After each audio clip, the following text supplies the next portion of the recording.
오늘 우리에게 주시는 하나님의 말씀은 에베소서 1장 7절로 12절까지 말씀을 보겠습니다. 에베소 1장 7절로 12절 말씀입니다. 교독하겠습니다. 우리는 그리스도 안에서 그의 은혜의 풍성함을 따라 그의 피로 말미암아 구속 곧 죄의 사함을 받았느니라.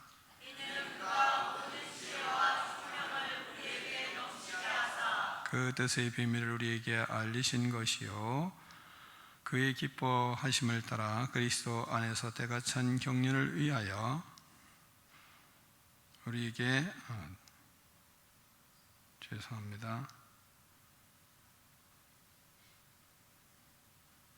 나타내신 것이다. 읽겠습니다.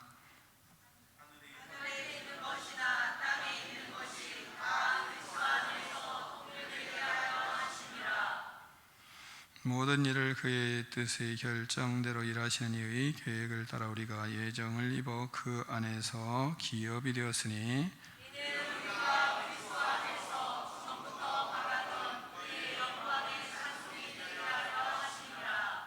아멘. 하나님의 말씀을 들고 우리의 고백을 하나님께 올려드리겠습니다. 주의 말씀은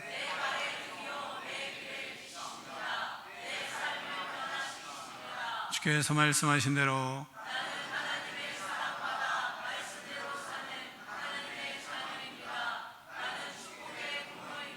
오늘도 주의 말씀에 말씀하여 주옵소서.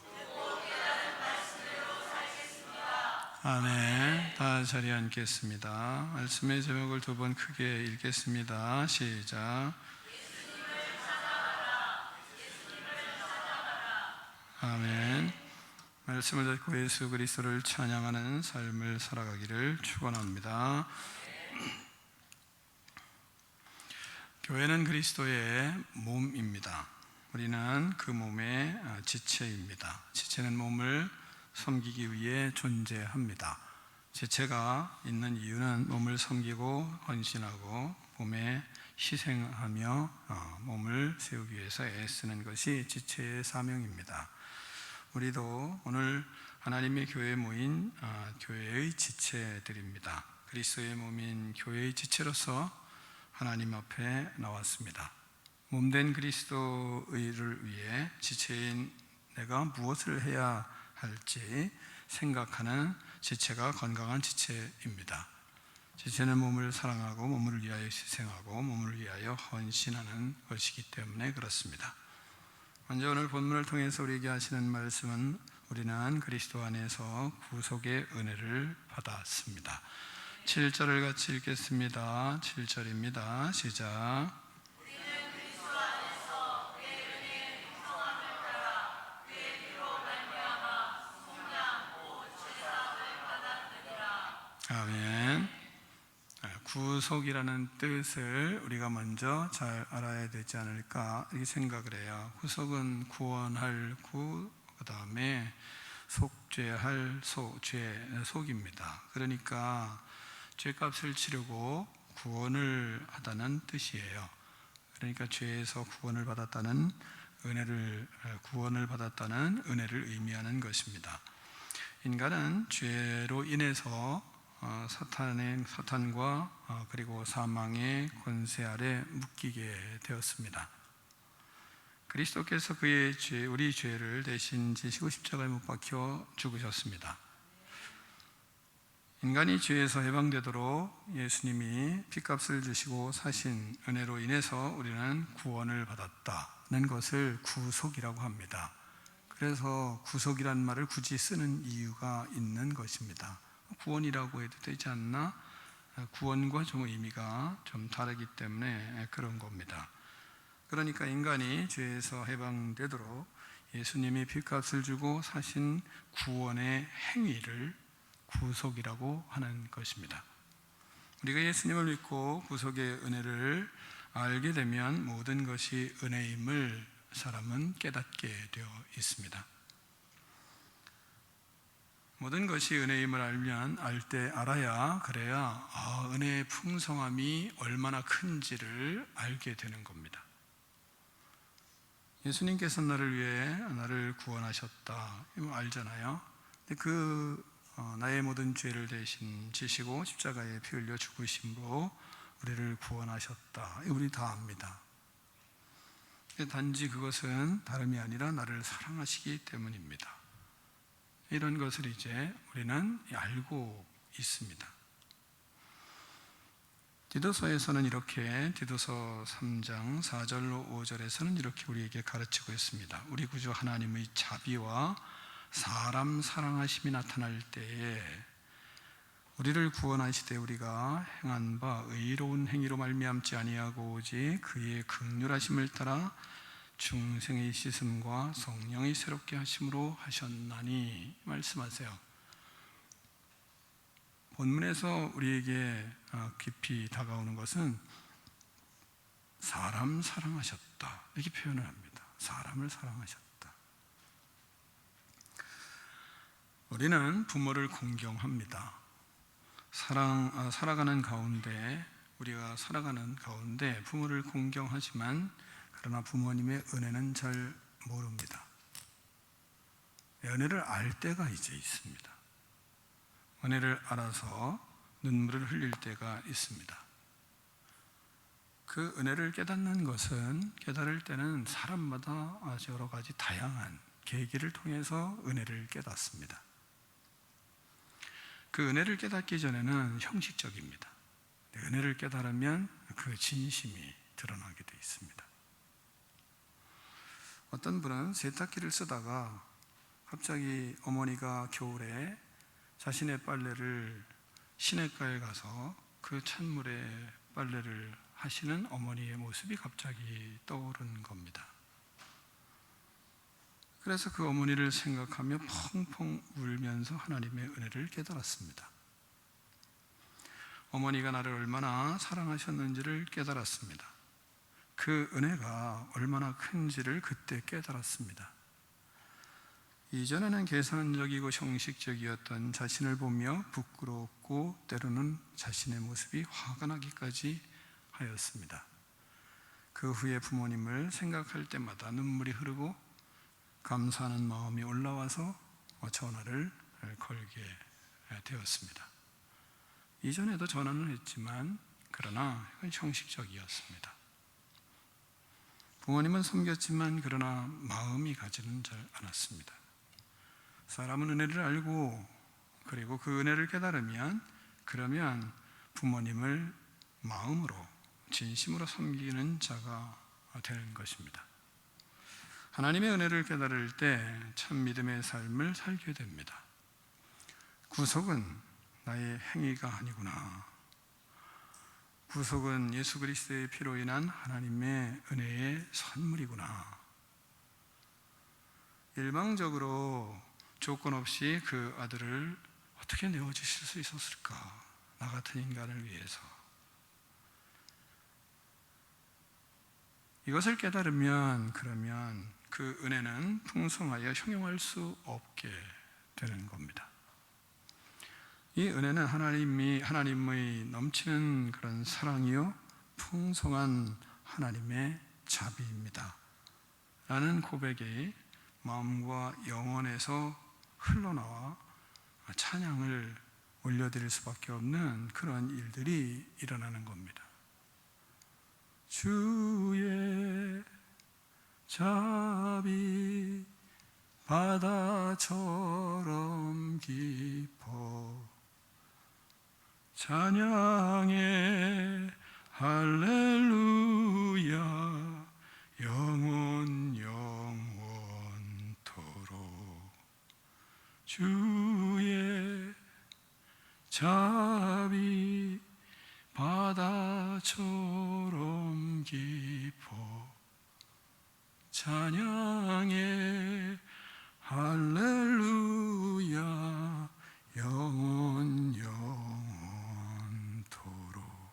다 같이 해볼까요? 시작. 주의 자비 바다처럼 깊어 찬양해 할렐루야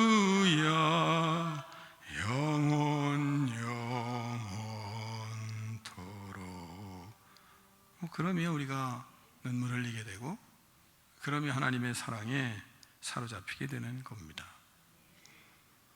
여러분, 이러한 하나님의 은혜, 구속의 은혜를 하나님 앞에 깨닫고 그 은혜에 사로잡혀 살아가는 축복된 인생들이 되기를 축원합니다. 우리는 예수 그리스도를 믿음으로 매일 매순간 하나님의 풍성함을 깨달으며 그렇게 성장합니다. 두 번째, 그래서 우리에게 하나님은 하늘의 하나님의 비밀을 알게 해 주십니다. 8절로 9절 말씀을 교독하겠습니다. 이는 그가 모든 지혜와 총명을 우리에게 넘치게 하사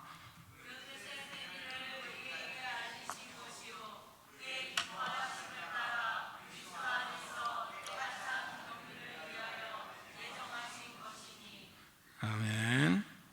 우리는 구속의 은혜를 어떻게 알 수 있었나요? 우리는 십자가의 은혜를 어떻게 깨달을 수 있었나요? 우리는 성경을 어떻게 믿고 깨닫게 되었나요? 그것은 하나님께서 지혜와 총명을 넘치게 부어주셨기 때문입니다. 성령님께서 우리 하나님의 뜻과 구원의 계획을 바르게 깨닫게 해 주셨기 때문입니다. 하나님께서 이와 같이 하나님의 뜻의 비밀, 영적인 비밀을 깨달을 수 있는 지혜와 통찰력을 우리에게 풍성히 부어주십니다. 잠언 2장 6절을 보면 여호와는 지혜를 주시며 그의 입에서 지식과 명철이 나오심이니라, 이 말씀하고 있습니다. 그 은혜를 힘입어 예수님을 믿고 구속의 은혜를 깨닫게 되었습니다. 숨겨져 있는 비밀인 하나님의 구원의 계획이 이제는 예수님을 통해 우리에게 나타나게 되었습니다. 골로새서 1장 27절 보면 이렇게 말씀하십니다. 감추어졌던 비밀이 이제는 그의 성도들에게 나타났다, 이 말하고 있습니다. 하나님께서 성령을 주셔서 그 비밀을 알게 하시고 그리스도를 믿게 하시고 감추었던 구원의 비밀을 우리에게 알게 하셨습니다. 성령께서 그렇게 우리에게 알게 하신 겁니다. 아이가 깜깜한 밤에 방에 들어갔습니다. 깜깜하니까 겁나는 겁니다. 아버지를 부르면서 아버지 아무것도 안 보여요. 그러면서 아버지한테 그 자기의 마음의 불안함을 호소하는 겁니다. 아버지가 그랬습니다. 스위치를 좀 켜라. 스위치를 켜자 방안이 모두 선명하게 보였습니다. 두려움이 사라지고 안에 있는 모든 것들을 아이는 자기가 찾고 싶은 것을 찾을 수 있게 되었습니다. 우리의 영적인 눈도 이와 같습니다.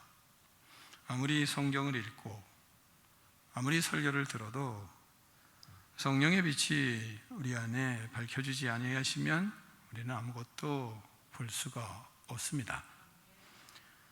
성령께서 지혜와 총명에 조명하시면, 켜주시면, 그러면 감추었던 복음의 비밀이 선명하게 보이게 되는 겁니다.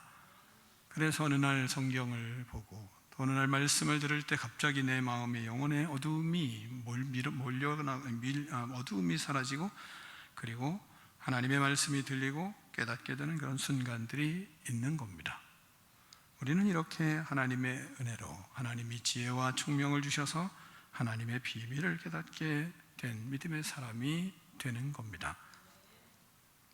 그러므로 이제 우리는 복음의 비밀을 아는 자로서 그곳에서 멈추지 않고 복음을 전하는 자가 되게 되는 겁니다. 세상 여기저기 어둠 속에 사로잡혀 있는 그런 영혼들이 너무 많습니다. 구원의 비밀을 모르고 죽어가는 영혼들이 너무 많아요. 우리는 그들에게 복음의 빛을 비추어야만 합니다. 나에게 하나님께서 깨우쳐 주시고 깨닫게 해주셔서 복음의 비밀을 깨달았기 때문에, 그래서 영생을 얻었기 때문에 그 영생을 다른 사람들에게 전하지 않을 수가 없는 사람이 되어 있는 겁니다. 요한복음 17장 3절에서 영생은 곧 유일하신 참 하나님과 그의 보내신 자 예수 그리스도를 아는 것이니라, 이 말씀하십니다. 우리는 예수님을 아는 자로서 이제는 예수님을 전하는 자로 살 수밖에 없는 그리스도인이 되었습니다. 그런 사람이 바로 그리스도인입니다. 세 번째, 하나님은 모든 것이 그리스도 안에 다 통일되게 하십니다. 10절을 같이 읽겠습니다. 10절입니다. 시작.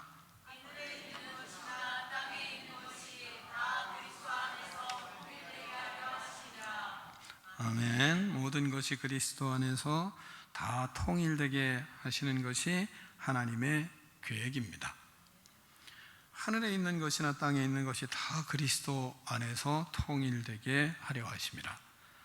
하나님은 세상을 혼돈과 불멸 속에 내버려 두시지는 않으십니다. 하나님의 목표는 분명합니다. 목적은 분명해요. 하늘과 땅의 모든 것을 그리스도 안에서 하나로 모으는 것입니다. 이것이 하나님의 섭리요, 이것이 하나님의 크신 구원의 계획입니다. 예수 그리스도께서 하늘과 땅의 모든 권세를 가지신 분이십니다. 마태복음에 여러분이 잘 아시는 28장 18절에 하늘과 땅의 모든 권세를 내게 주셨다, 이 말씀하십니다.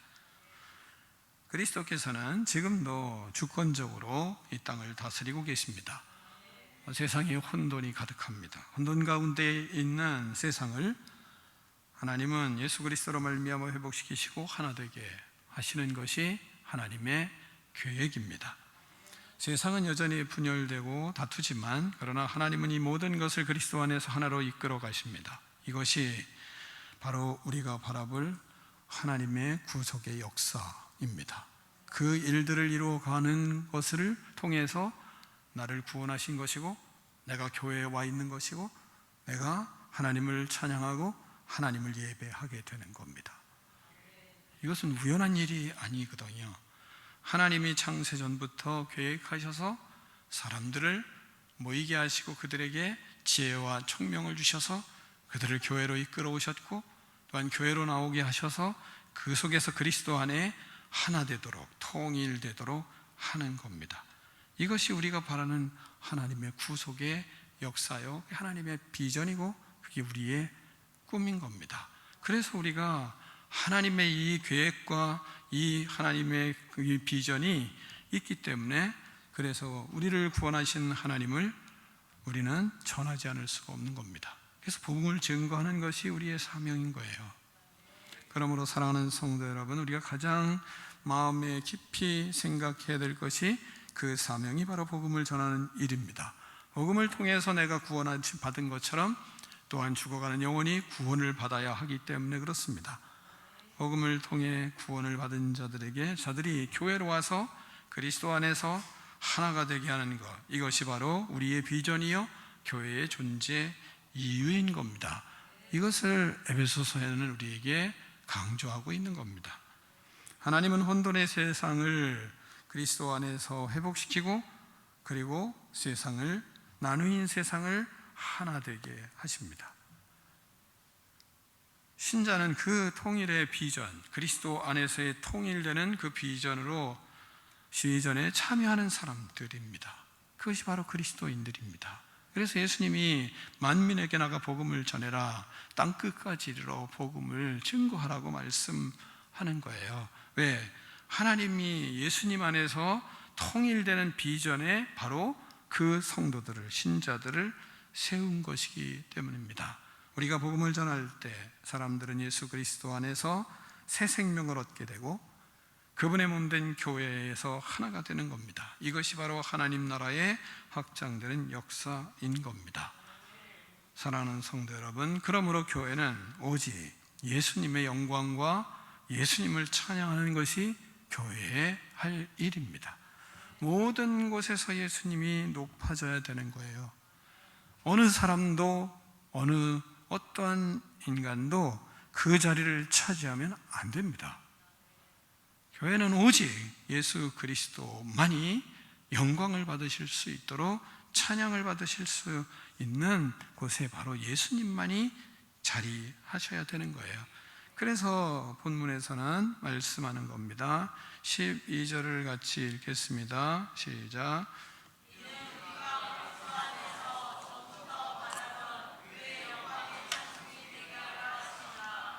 아멘. 하나님은 우리를 주권적으로 사랑으로, 주권적인 사랑으로 우리를 택하셨습니다. 사랑의 하나님은 우리를 그분의 상속자로 부르셨습니다. 하늘의 모든 것을 우리에게 다 거머쥘 수 있는 축복을 주셨어요. 그리고 우리를 구원하신 이유 뭐예요? 하나님의 영광을 드러내기 위해서.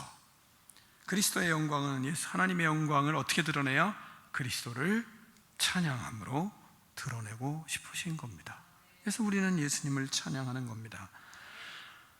우리는 하나님의 뜻과 계획 안에 순종을 그렇게 하는 겁니다. 우리는 하나님의, 예수님의 영광을 드러내고 하나님을 찬양하고 예수님을 찬양하는 삶을 살아가는 겁니다.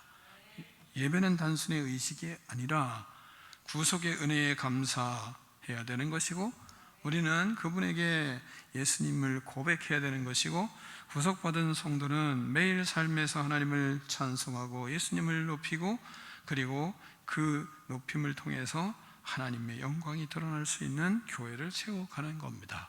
사랑하는 성도 여러분, 하나님의 구원 계획은 그리스도 안에서 완성되는 겁니다. 우리는 그 일의 지체로 하나님이 세우셨어요. 그리스도 안에서 하나님의 기업으로 부르심을 받았습니다. 그의 삶 자체가, 우리의 삶 자체가 그래서 하나님의, 예수님의 찬송이 되어야 하는 겁니다. 오늘도 구속의 은혜를 깨닫게 하신 하나님께 감사하는 여러분이 되시기를 축원합니다. 그리스도 안에서 하나 되게 하신 하나님을 찬양하시기를 축원합니다. 우리의 예배와 삶이 예수님을 높이고 찬양이 되기를 주의 이름으로 축원합니다. 기도하겠습니다. 하나님 아버지, 감사합니다. 우리를 구속하여 주시고 우리를 택하여 주시고 우리에게 하나님의 구원의 비밀을 깨닫게 해주시고, 하나님 아버지 지혜와 총명을 주셔서 하나님을 알아가는 기쁨으로 살게 해주시니 감사합니다. 그 은혜를 힘입은 믿음의 백성으로 영혼들에게 이 놀라우신 하나님의 구속과 하나님의 지혜와 하나님의 총명함을, 하나님의 비밀을 전하는 거룩한 하나님의 사람들 될 수 있도록 축복하여 주시옵소서. 모든 삶이 예수님을 찬양하는 믿음의 삶을 살게 하시고, 모든 영혼들을 구원하여 예수님을 찬양하는 믿음의 사람들로 세우는 능력 있는, 꿈 있는 백성들 되게 하여 주시옵소서. 예수 그리스도 이름으로 축복하며 기도하옵나이다. 아멘.